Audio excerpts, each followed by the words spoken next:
जो main topic है हमारा fundamental rights, we will be talking about this.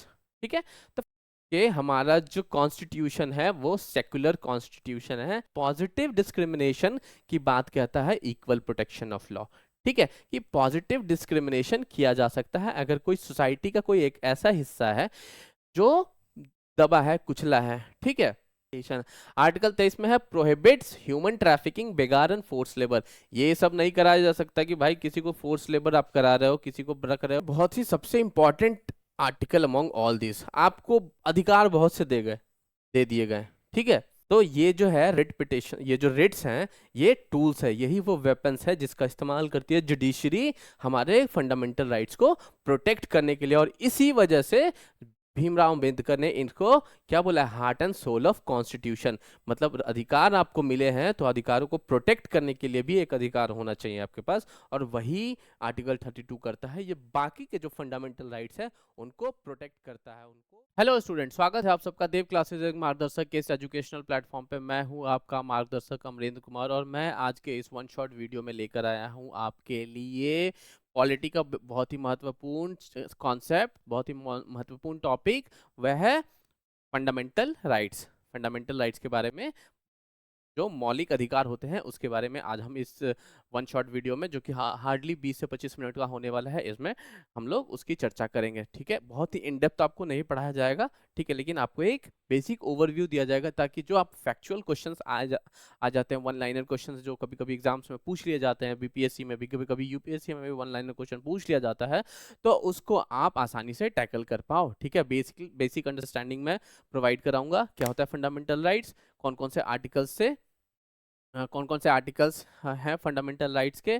ठीक है, तो इन सब चीज़ों के बारे में हम लोग ब्रीफली डिस्कस करेंगे। अब 20 से 25 मिनट में आपका फंडामेंटल राइट्स का जो ब्रीफ डिस्कशन है वो कंप्लीट हो जाएगा। अच्छा, इससे पहले कि हम अपनी क्लास स्टार्ट करें, देव क्लासेस के पास एक बहुत ही देव क्लासेस आपके लिए लेकर आया है एक बहुत ही इंपॉर्टेंट सूचना है। देव क्लासेस के पास क्या है भाई, तो देव क्लासेस आपके लिए लेकर आया है एकेडमिक और कॉम्पिटिटिव क्लासेस, है ना। एकेडमिक में हम लोगों ने दोनों बोर्ड्स कवर किए हैं, बीएससीबी और सीबीएसई, एंड कॉम्पिटिटिव क्लासेस में भी हम लोगों ने we have come up with so many courses। ठीक है, for in academic classes, if we talk about BSCB curriculum, we have courses starting from class 5 till class 12. From class 5 to 8 the batch fee will be around 1000 rupees, that is 999 rupees. For class between 9 to 10 the batch fee is 1100 rupees, and for the course of 11th and 12th rupees the fee is 1300 rupees. If we talk about CBSE, so the batch fee for class 8 and for class 5 and 5 to 8 it is 2000 rupees. For class 9 and 10 it is 2100 rupees, and for class 11th and 12th it is 2300 rupees. Very nominal prices, you won't be able to find anywhere else. You won't be able to find courses at any other place except Dev classes, and that too with top-notch quality.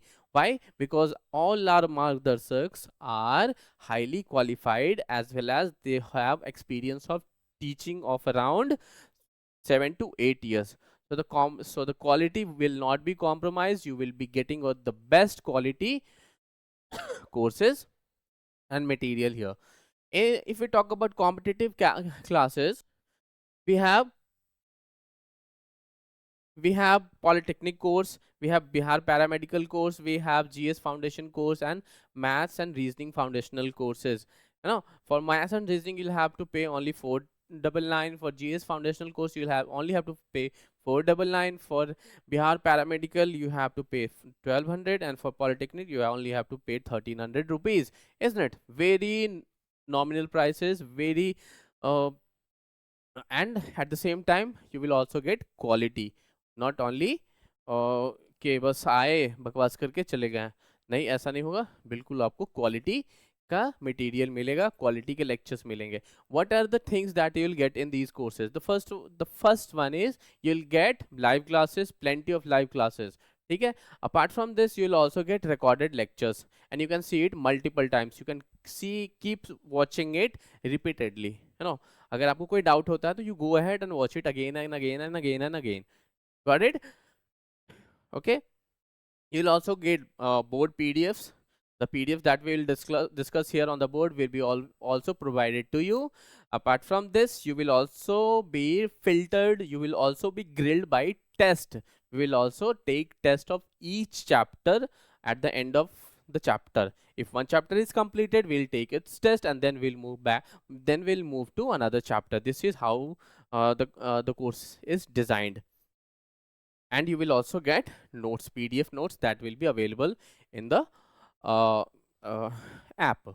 So where do you find all these courses? For that, you'll have to download our official Dev Classes app.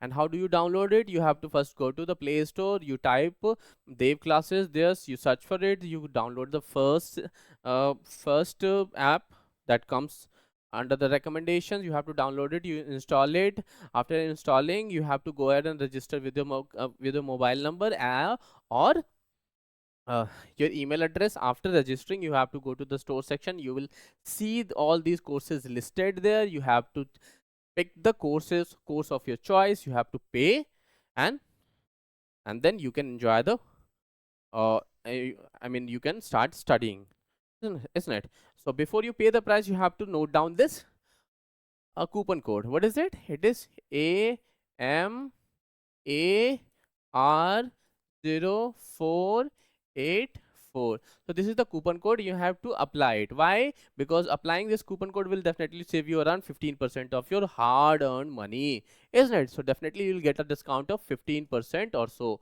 It could range somewhere between 15 to 25%, but 15% is for sure you'll getting it, isn't it? So don't forget to apply this coupon code, isn't it? Otherwise you'll definitely end up paying more. That is not something you'll want, isn't it? पैसे बचाओ यार, pizza विज्जा खाओ, है कि नहीं?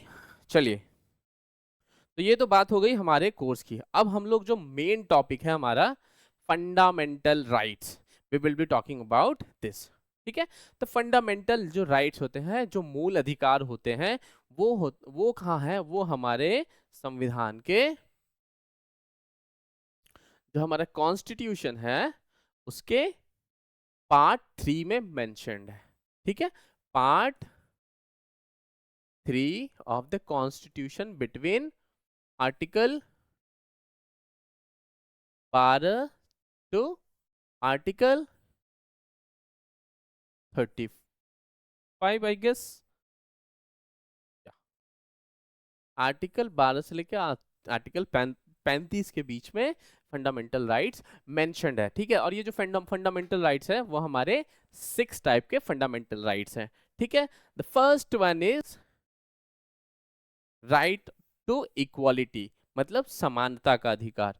And it is mentioned between article 14 and 18. Article 14, 15, 16, 17 and 18, all these articles are related to right to equality, मतलब समानता का अधिकार, है ना. हर एक नागरिक जो है हमारे देश का वो समान है, कानून की नजर में समान है ना, इक्वल है, समानता का अधिकार. ठीक है, उसके बाद हमारा आता है right to freedom. Right to freedom from article 19 to article 20, है ना. ये आता है हमारा फ्रीडम. उसके बाद आता है राइट अगेंस्ट एक्सप्लॉयटेशन. ठीक है, राइट अगेंस्ट एक्सप्लॉयटेशन, ये कितने में आता है? ये आता है आर्टिकल 23 और आर्टिकल 24 में राइट अगेंस्ट एक्सप्लॉयटेशन की बात की गई है. इसको आप लोग याद करो, इसको रटो, क्योंकि मोस्टली एग्जाम्स में फैक्चुअल वन लाइनर पूछे जा सकते हैं. ठीक है, वन लाइनर पूछे जा सकते हैं, तो उसके लिए आपका रटा होना बहुत ही आवश्यक है, specially fundamental rights. You can not remember, you can not memorize the entire articles. You cannot memorize it. There are 395 articles. You won't be able to memorize it. There are 12 schedules. You won't be able to do it.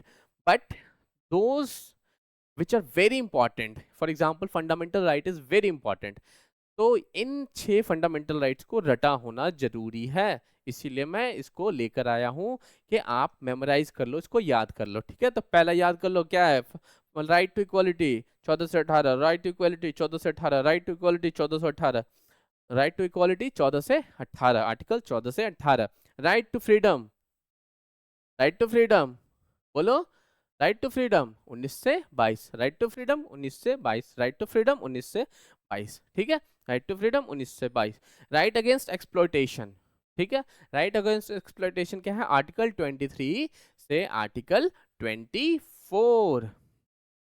Right to freedom of religion, ठीक है, जो हम बोलते हैं ना कि हमारा देश सेकुलर है, सेकुलर है, सेकुलर है, सेकुलरिज्म कहीं लिखा नहीं है एक्सेप्ट प्रियम्बल, लेकिन ये जो आर्टिकल है फ्रॉम 25 से 28, ये इम्प्लिसिटली बोलता है कि हमारा जो कॉन्स्टिट्यूशन है वो सेकुलर कॉन्स्टिट्यूशन है, क्योंकि यहाँ सभी धर्मों को का कॉन्सेंस है। ठीक है, मतलब सभी धर्मों को मानने की आज़ादी है, उसको फैलाने की आज़ादी है। ठीक है, अपने अपने धर्म के अकॉर्डिंग एजुकेशन देने की आज़ादी है, एजुकेशनल इंस्टीट्यूट भी स्टेब्लिश करने की आज़ादी है। तो ये कहाँ से आता है बच्चों, हमारा आता है आर्टिकल 25 से लेके आर्टिकल 28 के बीच में। किसमें, आर्टिकल 25 से लेके आर्टिकल 28 के बीच में। कल्चरल एंड एजुकेशनल राइट्स, ठीक है, ये कहाँ है, ये कितने आर्टिकल्स में आता है, आर्टिकल 29 और आर्टिकल 30 में। ठीक है, बेसिकली इसमें हम लोग माइनॉरिटीज की बात करते हैं, cultural and educational rights of minorities. ठीक है, माइनॉरिटीज दोनों तरीके की हो सकती हैं, लिंग्विस्टिक और रिलीजियस। ठीक है, दोनों तरह की माइनॉरिटीज हो सकती हैं, रिलीजियस और लिंग्विस्टिक। तो आर्टिकल 29 और 30 कल्चरल और एजुकेशनल राइट की बात करता है हमारे माइनॉरिटीज की, लिंग्विस्टिक और रिलीजियस माइनॉरिटीज की। Right against constitutional remedy, and this is very important and it is also called the soul of the constitution. ठीक है, यही वो राइट है जिसमें क्या है, आप अपने राइट्स को, जो अपने फंडामेंटल राइट्स का अगर कोई हनन हो रहा है, तो इस राइट अगेंस्ट ये जो 30 आर्टिकल 32 को इन्वोक करके आप अपने फंडामेंटल राइट्स का जो हनन है उसको रोक सकते हो। ठीक है, तो वही है आपका right against constitutional, sorry, right to constitutional remedy. ठीक है, तो कैसे याद रखेंगे बच्चों, 14 से 18 इक्वालिटी, 19 से 22 फ्रीडम, उसके बाद 23-24 अगेंस्ट एक्सप्लॉयटेशन, 25 से 28 right to freedom of religion, है ना, फिर 29-30 राइट ऑफ, वाह क्या बताओ, constitution, educational rights and cultural rights, है ना, constitution, cultural and educational rights of minorities, and right to constitutional remedy that is covered in article 32 of the Indian Constitution। and चलिए अब इस सब के बारे में बारी बारी से हम लोग चर्चा करते हैं। 14 से 18, तो 14 में क्या है, equality before law and equal protection of law. ठीक है, इक्वालिटी, कानून के आगे सारे लोग समान है। ऐसा नहीं है कि कोई अमीर है तो उसको मर्डर की 1 साल की सजा, कोई गरीब है तो उसको मर्डर की 100 साल की सजा, ऐसा नहीं चलने वाला है। यहाँ पे रूल ऑफ लॉ है, इक्वालिटी बिफोर लॉ है, लॉ के सामने सारे समान है। At the same time there is one also called equal protection of law. Equal protection of law का क्या मतलब है कि पॉजिटिव कंस्ट्रक्टिव डिस्टिंक्शन पॉसिबल है। ठीक है, पॉजिटिव डिस्टिंक्शन, डिस्क्रिमिनेशन पॉसिबल है, मतलब कि अगर कोई समाज का कोई निचला तबका है ना, और उसको उठाने के लिए उनको कुछ ऐसे, मतलब उनको कुछ प्रेफरेंस दिया जाए, जैसे मान लो कि जैसे रिजर्वेशन है। ठीक है, तो ये रिजर्वेशन, ऐसा नहीं बोल सकते हैं कि reservation is against the concept of equality, नहीं। क्यों, क्योंकि रिजर्वेशन रिजर्वेशन उनको दिया गया है क्योंकि वो पहले से वो मतलब सदियों से उनके साथ किसी डिस्क्रिमिनेशन होता आ रहा है, जिसकी वजह से वो समाज में काफी पीछे खिसक गए हैं। ठीक है, समाज सोसाइटी में काफी निचले स्तर पे हैं, तो उनको उठाने के लिए कुछ स्पेशल प्रेफरेंसेस उनको दिया जा रहा है। ठीक है, तो ये पॉजिटिवली डिस्टिंक्ट किया जा रहा है कि कुछ सोसाइटी के कुछ मेंबर को वो प्रेफरेंस नहीं दिया रहा है, पर सोसाइटी के कुछ मेंबर को वो प्रेफरेंस दिया जा रहा है। क्यों दिया जा रहा है? क्योंकि वो पहले से ही दबे कुचले हैं, तो उनको ऊपर उठाने के लिए। तो ये पॉजिटिव डिस्क्रिमिनेशन की बात कहता है इक्वल प्रोटेक्शन ऑफ लॉ। ठीक है, कि पॉजिटिव डिस्क्रिमिनेशन किया जा सकता है अगर कोई सोसाइटी का कोई एक ऐसा हिस्सा है जो दबा है, कुचला है। ठीक है, किसकी बात करता है? Equality in equal situation. ठीक है, अगर दो लोगों की सिचुएशन इक्वल है तभी इक्वालिटी की बात की जा सकती है। अगर दोनों की सिचुएशन इक्वल नहीं है तो अनइक्वल ट्रीटमेंट किया जा सकता है। ठीक है, सोसाइटी में यूनिफॉर्मिटी लाने के लिए। ठीक है, अनइक्वल ट्रीटमेंट किया जा सकता है, तो इसी को बोलते हैं positive discrimination.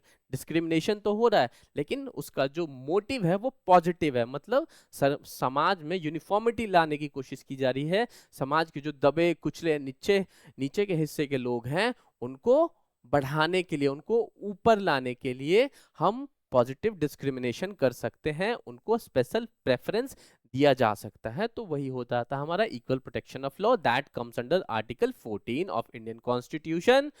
Now let's talk about article 15, no discrimination. किसी भी इंसान के साथ रिलीजन, रेस, कास्ट, क्रीड, फिर से जेंडर, इन सब के आधार पे किसी भी तरीके का कोई क्या होगा? डिस्क्रिमिनेशन नहीं होगा। Equality in opportunity, equality of opportunity in public employment. ठीक है, पब्लिक एम्प्लॉयमेंट, सरकारी नौकरियों में, सरकारी इंस्टीट्यूशन में एडमिशन के लिए उन क्या होगा? सबको इक्वल अपॉर्चुनिटी दी जाएगी। ये मेंशन्ड है आर्टिकल 16 में। आर्टिकल 17 बोला जाता है, आर्टिकल 17 है हमारा अनटचेबिलिटी को अबॉलिश करने के लिए। आर्टिकल 17 में प्रावधान किए गए हैं प्रोटेक्शन ऑफ सिविल राइट्स। इसी आर्टिकल को इन्वोक करते हुए ये एक्ट्स बनाए गए हैं। Protection of civil rights 1955, SC/ST atrocities act 1989।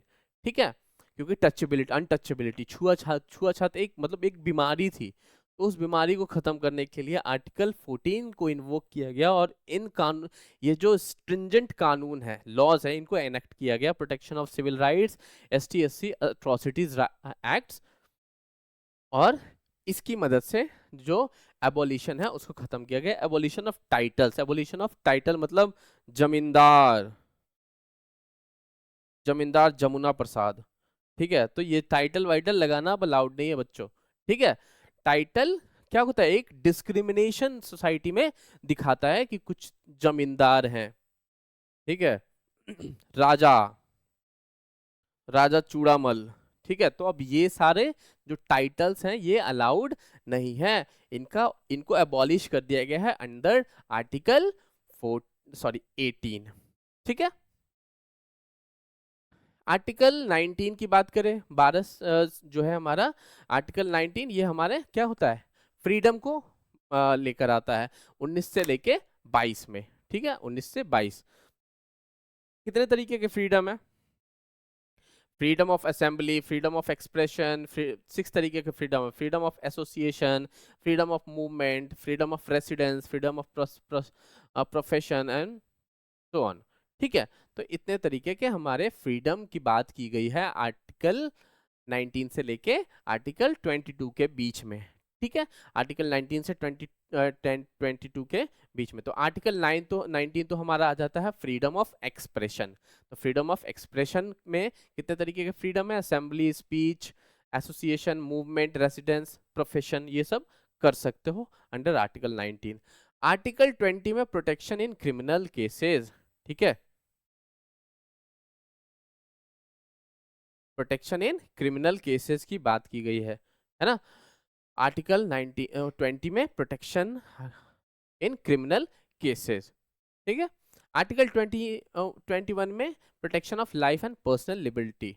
आपका लाइफ प्रोटेक्टेड है, आपको जीने का अधिकार है। ठीक है, लिबर्टी, आपको स्वतंत्रता का अधिकार है, आपको प्राइवेसी का अधिकार है, आपको अपने मर्जी की इंसान से शादी करने का अधिकार है, आपको एक पीसफुल एनवायरनमेंट में, एक क्लीन एनवायरनमेंट में रहने का अधिकार है। वो कौन देता है? Article 21।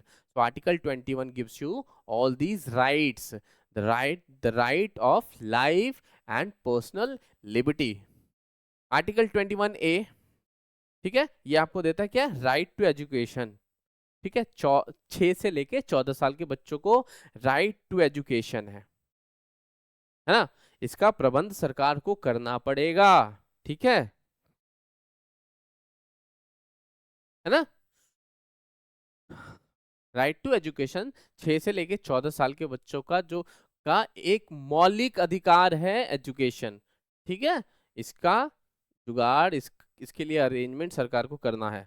Article 22, protection against arbitrary detention and arrest. ठीक है, आर्बिट्ररली अगर आपको डिटेंशन, अगर आपका डिटेंशन हुआ है, अरेस्ट हुआ है, तो आर्टिकल 14 आपको उन सब अरेस्ट और उन सब डिटेंशन से प्रोटेक्ट करता है। आर्टिकल 22 आपको प्रोटेक्शन करता है आर्बिट्ररी डिटेंशन और अरेस्ट से। ठीक है, तो ये था आपका फ्रीडम के राइट्स। ठीक है, आर्टिकल 19 में एक्सप्रेशन, फ्रीडम ऑफ एक्सप्रेशन, वो 6 तरीके के हैं: speech, assembly, association, movement, residence, profession and जो हमारा क्या होता है, न्यूज़पेपर, न्यूज़ वगैरह, ये सब भी इसी में आता है। ठीक है, आर्टिकल 19 में। आर्टिकल 20 में है protection in criminal cases. Article 21 है protection of life and personal liberty. Article 21A है राइट टू एजुकेशन 6 से लेके 14 साल के बच्चों के लिए। और आर्टिकल 22 में है protection against arbitrary arrest and detention. ठीक है,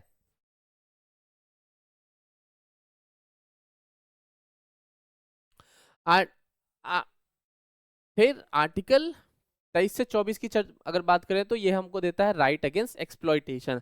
आर्टिकल 23 में है प्रोहिबिट्स ह्यूमन ट्रैफिकिंग, बेगार एंड फोर्स लेबर। ये सब नहीं कराया जा सकता कि भाई किसी को फोर्स लेबर आप करा रहे हो, किसी को रख रहे हो, बेगारी करा रहे हो, बधुआ मजदूरी करा रहे हो, तो वो सब अब आर्टिकल 23 में प्रोहिबिटेड है। फोर्स लेबर नहीं करा सकते, ह्यूमन ट्रैफिकिंग नहीं हो सकती, ये सब अपराध है। ठीक है। आर्टिकल 24 क्या बोलता है कि 14 साल से कम के बच्चों का हजार्डियस इंडस्ट्रीज में उनको काम पे रखना चाइल्ड लेबर के अंदर आएगा and that is punishable by law. ठीक है, आर्टिकल 14 से कम उम्र, आर्टिकल 24 बताता है कि 14 साल से कम उम्र के बच्चों को हजार्डियस इंडस्ट्रीज में रखना, काम पे रखना क्या है, कानूनन अपराध है। ठीक है, तो आर्टिकल 24 चाइल्ड लेबर को रिस्ट्रिक्ट करता है। ठीक है, under article 24 child labour is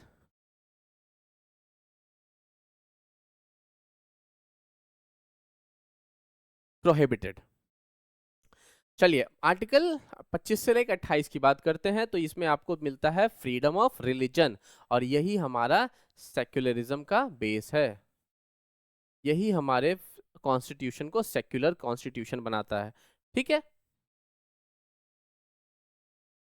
क्या देता है आपको, freedom of conscience, practice and propagation, right to manage religious institution, prohibition of religious instruction in certain state funded educational institution. मतलब राइट टू फ्रीडम आपको क्या देता है, मोटा मोटी आपको फ्रीडम ऑफ रिलीजन देता है। इसमें रिलीजन को मानना, उसको प्रोपगेट करना, फैलाना, अपने रिलीजन को प्रोपगेट कर मतलब, और साथ ही साथ अपने रिलीजियस इंस्टीट्यूशन को, अपने रिलीजियस अफेयर्स को मैनेज करने का भी अधिकार आपको देता है। क्या, freedom of religion, that is mentioned between article 25 to article 28। Cultural and educational rights of the minorities. ठीक है, आर्टिकल 29 क्या बोलता है, इसमें आता है आर्टिकल 29 से 30 तक। आर्टिकल 29 क्या बोलता है, protect the interest of minorities and groups with distinct language and script और कल्चर। ठीक है, ऐसे ग्रुप्स, ठीक है, जिनका लैंग्वेज, जिनका रहन सहन, जिनका कल्चर डिस्टिंक्ट है, जिसकी स्क्रिप्ट डिस्टिंक्ट है, तो उनको प्रोटेक्शन प्रोवाइड करना है, ये सरकार की जिम्मेदारी है। और ये कहाँ से कहाँ मेंशन्ड है, ये आर्टिकल 29 में, आर्टिकल 29 में ये है कि अगर लिंग्विस्टिक माइनॉरिटीज हैं, ठीक है, ग्रुप ऑफ पीपल हैं जिनका जो कल्चर है, वे ऑफ लाइफ है, जिनका स्क्रिप्ट है, जिनकी लैंग्वेज वो डिस्टिंक्ट है ना, अलग है, यूनिक है, तो उनको प्रोटेक्ट करने की जिम्मेदारी सरकार की है और उनको प्रोटेक्शन मिलेगी। आर्टिकल 30 क्या बोलता है? Grant of minorities the right to establish and administer educational institution. जो हमारे माइनॉरिटीज हैं उनको अपने एजुकेशनल इंस्टीट्यूशन को क्या चलाने और उनको एडमिनिस्टर करने, उनको स्टैब्लिश करने और उनको एडमिनिस्टर करने, मतलब उनको मैनेज करने का पूरा अधिकार आर्टिकल 30 में कॉन्स्टिट्यूशन ने उन्हें दिया है। ठीक है, आर्टिकल 29 में उनको अधिकार है कि वो अपने लैंग्वेज, अपने कल्चर, अपनी स्क्रिप्ट को प्रोटेक्ट करें। ठीक है, और साथ ही साथ स्टेट गवर्नमेंट, मतलब गवर्नमेंट को भी, गवर्नमेंट का भी ये कर्तव्य बनता है कि वो उनके कल्चर और उनके लैंग्वेज, उनके स्क्रिप्ट को प्रोटेक्ट करे। ठीक है, आर्टिकल 29 में ये बात की गई। आर्टिकल 30 में बोला गया है कि जो माइनॉरिटीज हैं, रिलीजियस हो या लिंग्विस्टिक माइनॉरिटीज हो, उनको अपने हिसाब से एजुकेशनल इंस्टीट्यूट स्टेब्लिश करने का, स्थापित करने का, साथ ही साथ उनको एडमिनिस्टर करने का, मतलब उनको एडमिन करने का, उनको मैनेज करने का पूरा अधिकार देता है। तो ये दोनों आर्टिकल्स जो हैं, मतलब ये दोनों जो हैं, freedom of religion and cultural and educational rights, ये कहीं ना कहीं इंडिया को एक सेकुलर डेमोक्रेटिक रिपब्लिक बनाते हैं। ठीक है, इन्हीं दोनों से हमारा सेकुलरिज्म जो कॉन्सेप्ट है, सेकुलरिज्म, हमारा जो कॉन्स्टिट्यूशन है वो उसमें सेकुलर टेंडेंसीज हैं। ठीक है, प्रियम्बल में भी मेंशन्ड है, बट इनिशियली जब कॉन्स्टिट्यूशन हमारा लागू हुआ था, है ना 26 नवंबर 1949 को जब अडॉप्ट हुआ था, तो उसमें ये वर्ड सेकुलरिज्म एब्सेंट था, ना ही प्रियम्बल में था, ना ही कहीं और था। लेकिन इम्प्लिसिटली ये आर्टिकल 25 से लेकर 28 और आर्टिकल 29 और 30 में लिखा है, जिसको पढ़ के ये समझ में आता है कि हमारा जो कॉन्स्टिट्यूशन है वो क्या है, सेकुलर है। हमारे फाउंडिंग फादर्स ने एक सेकुलर स्टेट की कल्पना की थी। They had a vision of establishing a secular state, है ना।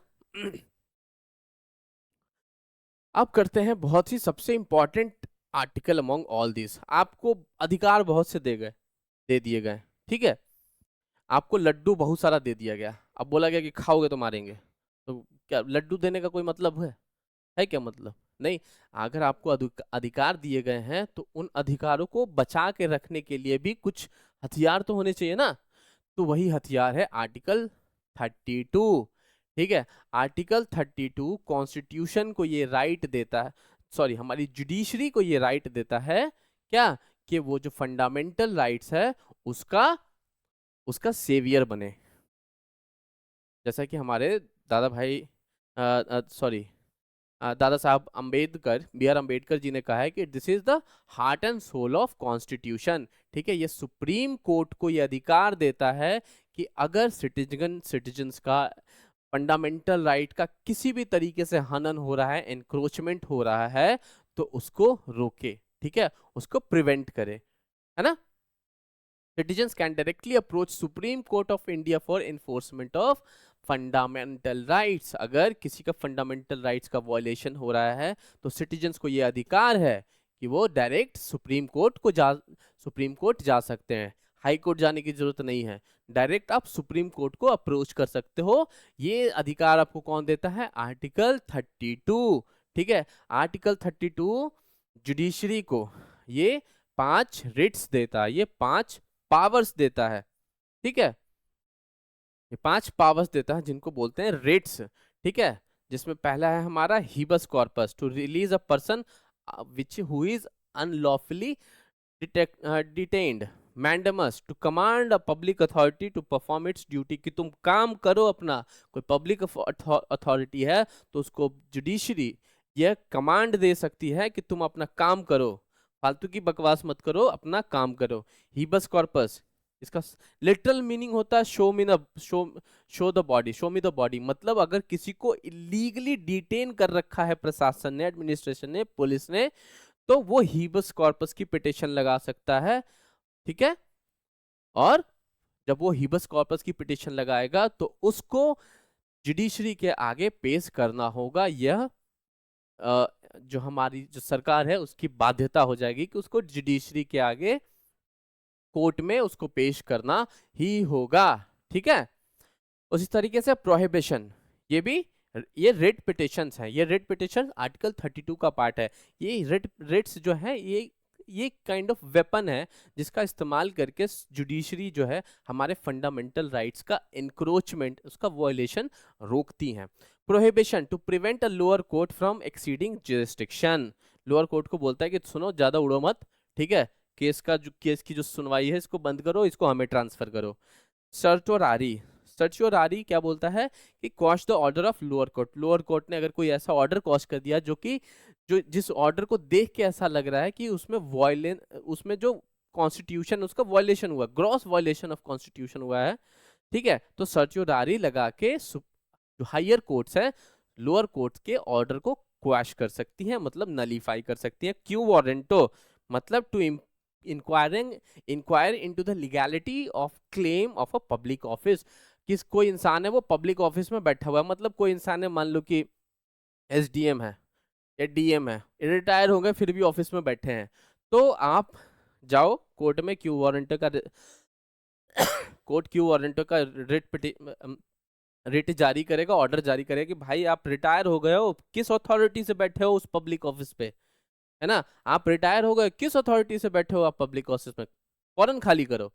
तो ये जो है रिट पिटिशन, ये जो रिट्स हैं ये टूल्स है, यही वो वेपन्स है जिसका इस्तेमाल करती है जुडिशरी हमारे फंडामेंटल राइट्स को प्रोटेक्ट करने के लिए। और इसी वजह से भीमराव अंबेडकर ने इनको क्या बोला, heart and soul of constitution, मतलब अधिकार आपको मिले हैं तो अधिकारों को प्रोटेक्ट करने के लिए भी एक अधिकार होना चाहिए आपके पास, और वही आर्टिकल 32 करता है। ये बाकी के जो फंडामेंटल राइट्स है उनको प्रोटेक्ट करता है, उनको सेव करता है। ठीक है, तो ये था आपका फंडामेंटल राइट्स। आर्टिकल 14 से स्टार्ट होता है, आर्टिकल 32 पे एंड हो जाता है। ठीक है, आर्टिकल 35 पे एंड हो जाता है, बट आर्टिकल 35 33 34 जो है वो मेनली आर्म्ड फोर्सेस से रिलेटेड है, मार्शल लॉ से रिलेटेड है, उसके बारे में क्वेश्चंस डायरेक्टली नहीं पूछे जाते हैं, वन लाइनर तो नहीं पूछे जाते हैं। मेन जो बेसिक है, जो जो ज़्यादा इंपॉर्टेंट है वो मैंने आपको सारा समझा दिया। ठीक है, आर्टिकल 19 से लेके आर्टिकल 14 से लेके आर्टिकल 32 तक। ठीक है, होपफुली आपको ये सारी चीज़ें समझ में आई होंगी, एक ब्रीफ ओवरव्यू मिला होगा आपको फंडामेंटल राइट्स का। ठीक है, नेक्स्ट क्लास में मैं कुछ और इंटरेस्टिंग बातें, इंटरेस्टिंग टॉपिक्स के बारे में चर्चा करूंगा वन शॉट वीडियो में, और उसको वन शॉट वीडियो में निपटाने की कोशिश करूंगा। ठीक है, आज का क्लास आज के लिए इतना ही। ठीक है, नेक्स्ट क्लास में मिलेंगे, तब तक के लिए धन्यवाद and God bless you all.